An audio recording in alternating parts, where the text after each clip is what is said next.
Number 10, Timo Werner at Liverpool, £52 million. This seems like a deal that's just destined to happen. Timo Werner has been linked with a move to Liverpool for years, and I think this summer is finally the time we'll see the German move to Anfield. And considering he has a £52 million release clause, it could be the biggest bargain of the summer. He's truly proven this season at Leipzig that he can be an elite level forward, and he has all the credentials to fit into Jurgen Klopp's Liverpool.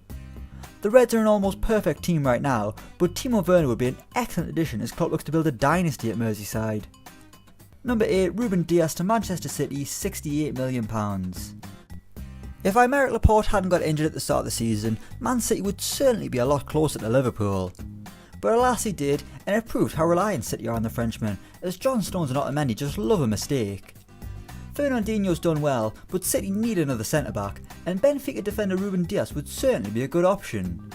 He's long been linked with a move to Man City, and seems ready for a bigger challenge, with all due respect to Benfica of course.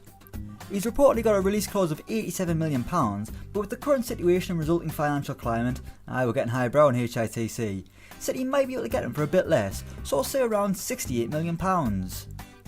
Number 7, Kalidou Koulibaly to Newcastle, £70 million.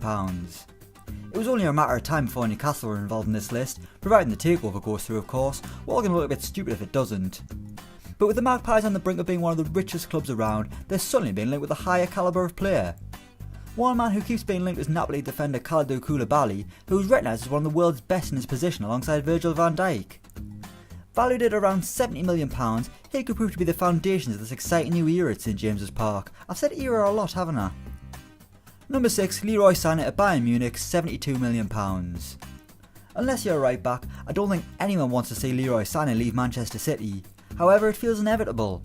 Bayern have been relentless in their pursuit of the winger, and even at his age he's done all he can at City. He's won it all in England. The only thing he hasn't won is the Champions League, and he's going to have just as good a chance at Bayern Munich, where he could become the Bundesliga poster boy with his skill and brilliance. The big issue seems to be the price, but I'm going to say £72 million will be enough for Sané to leave Man City and head to the Allianz. Number 3, Philippe Coutinho at Newcastle, £86 million. Speaking of Little Phil, he's a lad Barcelona will probably try and sell this summer, as they look to raise funds to bring in someone like Martinez.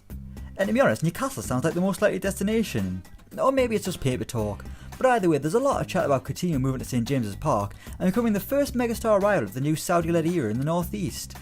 I mean, he'd be a great fit. He's a megastar footballer, proven to be an elite Premier League player in the past, and he's got a point to prove. £86 million would make him the most expensive signing in Newcastle's history, and what I'm predicting to be the third biggest transfer this summer. Christ, what's the world come to? A few months ago I was arguing that Andy Carroll should get a new contract at Newcastle, now he'll be looking to work in the club shop. Number 2, Jadon Sancho to Chelsea, £110 million. Is it finally time for Jadon Sancho to come home? I really hope so. The youngster's made his name in Germany after taking a chance on his career and leaving Man City, and it's paid off more than I likely imagined. But it seems like his time in Dortmund might be coming to an end, with the Premier League vultures circling around him.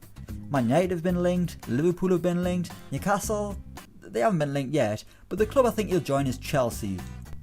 Liverpool will likely look for someone cheaper like Timo Werner, while Man United possibly won't have the lure of Champions League football. Combine that with Sancho's reported desire to return to London, and Chelsea seems like the only destination. I mean, he's hardly going to sign for Arsenal or Spurs, is he?